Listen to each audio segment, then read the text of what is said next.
How's it going, guys? I'm Thomas Cavanagh here in Metlife Stadium here with Super Bowl champion and New York Giant great Sean O'Hare. Sean, great to be here with you. Yeah, nice to meet you. Now, you as an offensive lineman, you know that it is one of the toughest positions to play, and it takes a lot of just mental toughness as well as physical toughness to play such a gritty position.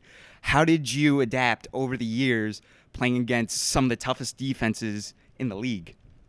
Well, it's certainly a challenge, and I think every offensive lineman wears it like a badge of honor. The fact that you're out there for every single play. A lot of positions rotate, but as an offensive lineman, if there's 75 plays in a game, you're out there for every single play. You're probably hitting somebody every play. So it's really something you prepare for all season long. You don't just wait till training camp and then you're ready for the season. But a lot of work goes into it. I think the band of brotherhood that you get by being on an offensive line, it's something that you cherish forever. It's a great fraternity.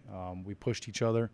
We had a lot of great guys on our team, and I think that's really who you end up playing for, the guy next to you. So it was an honor to be a part of the offensive line. Just to get back to that team chemistry and brotherhood that you build with your team, how did it take? How much time did it take, and what did you have to do to build the kind of relationship and chemistry with your offensive line?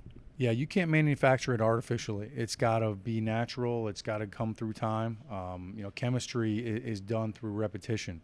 So I think that was something that we all understood, and we started training together in March and all the way through the spring and into the summer. So that's where you build a lot of that chemistry. And then obviously training camp, misery loves company. So when you're battling through all the hot days, when you trust the guy next to you and you know you've been through some hard days, it definitely helps out when it's the fourth quarter. Everybody's hot, everybody's tired. You know who you can count on.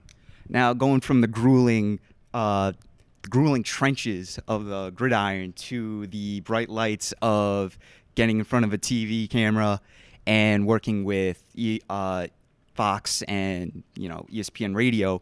Now, you have done plenty of work since you've left the league. Now, for a lot of guys, they may look to broadcasting as a forte that they can take on after their playing careers are over.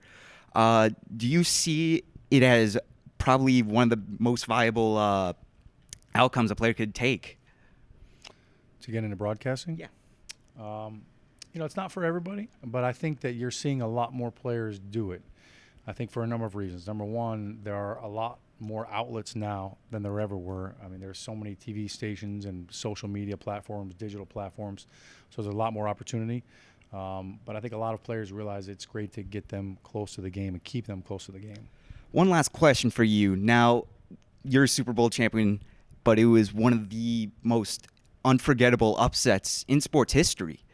It is Giants and Patriots. Who could forget about that one? I just wanted to know, throughout that season, it was almost textbook how the Giants, such an underdog team, they were able to bond together and beat the 18-0 Patriots. I just wanted to know, with the guys that you had, what kind of mental toughness that you had to bring to the table, and